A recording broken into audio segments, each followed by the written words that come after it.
Hello বন্ধুরা, আজকে আমি এক্সপ্লেন করতে যাচ্ছি এনিমি জগতের সর্বসেরা মুখ এনিমি নারুটো উজুমাকি।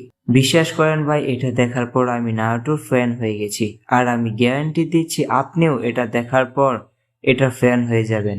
তাহলে আর দেরি না করে সরাসরি গল্পেতে চলে যাই। গল্পের শুরুতে দেখানো হয় একটা গ্রাম যেটার নাম হিডেন লিফ ভিলেজ, আর সেই হিডেন লিফ ভিলেজে আক্রমণ করে এক ভয়ঙ্কর রাক্ষস যার নাম নাইন টেলস, মানে নয় লেজবিহীন শিয়াল, যেটা এই গ্রামকে ধ্বংস করে দিতে চাই।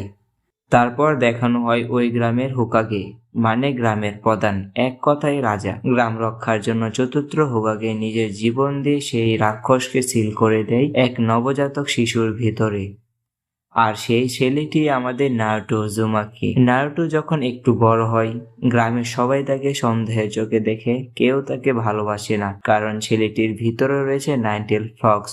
কিন্তু এই বিষয়টি ছেলেটি কিছুই জানে না, এই জন্য নারুটো সবসময় দুষ্টমি করে। পরের সিনে দেখানো হয় নারুটো দুষ্টামি করে পাহাড়ের মূর্তিগুলোতে রং দিয়ে দিয়েছে। এটা দেখে গ্রামবাসীরা রেগে যায় এবং হোকাগের কাছে অভিযোগ করে।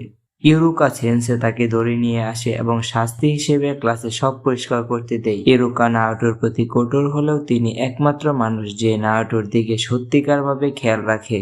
পরের সিনে দেখানো হয় নিনজা একাডেমির পরীক্ষা, যেখানে যে কোনো একটা জুৎসু দেখিয়ে পাশ করতে হয়, কিন্তু নারুটো তো একটা জুৎসু পারে না, তাই সে পাশ করতে পারে না। এতে তার মন খারাপ হয়ে যায়।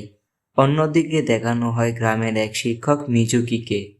সে নারুটোকে ফাঁদে ফেলতে চায়, তাই সে নারুটোকে বলে, যদি তুমি 4-বিটেড স্কল চুরি করে একটা বিশেষ জুৎসু শিখো তাহলে তুমি সহজেই নিনজা হয়ে যাবে। এতে নারুটো ভাবে হয়তো কথাটা সত্য, তাই সে সিদ্ধান্ত রাজি হয়ে যায় এবং স্কল চুরি করে জঙ্গলে নিয়ে একটা শক্তিশালী জুৎসু শেখার চেষ্টা করে। পরের সিনে দেখানো হয় শিক্ষক ইউরুকাকে। ইউরুকা তো বুঝতেই পারে যে নারুটোকে কেউ ভুল পথে চালিয়েছে। সে ছুটে যায় জঙ্গলে নারুটোকে বাঁচাতে। পরের সিনে দেখানো হয় মিজুকি ইউরুকাকে আঘাত করার চেষ্টা করলে নারুটো হঠাৎ সামনে এসে দাঁড়ায়। সেই মুহূর্তে সে নিষিদ্ধ স্কল থেকে শেখা shadow clone jutsu multi shadow clone ব্যবহার করে। এটা ক্লোন জুৎসুর সবচেয়ে শক্তিশালী রূপ।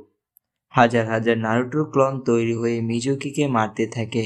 এখানে মিজুকি পরাজিত হয়ে যায়। শেষে ইউরোকা নারুটোকে আলিঙ্গন করে বলে, তুমি আমার শ্রেষ্ঠ ছাত্র। তারপর ইউরোকা নিজের হেডব্যান্ড খুলে নারুটোর মাথায় বেঁধে দেয়, যার মানে নারুটো এখন সত্যিকারের নিনজা। এপিসোড শেষ হয় নাটকের হাসিমুখ জীবনের সূচনা সম্পর্কে উষ্ণতায়। যদি গল্পটি ভালো লাগে অবশ্যই চ্যানেলটি সাবস্ক্রাইব করে পাশে থাকুন পরবর্তী এপিসোড দেখতে।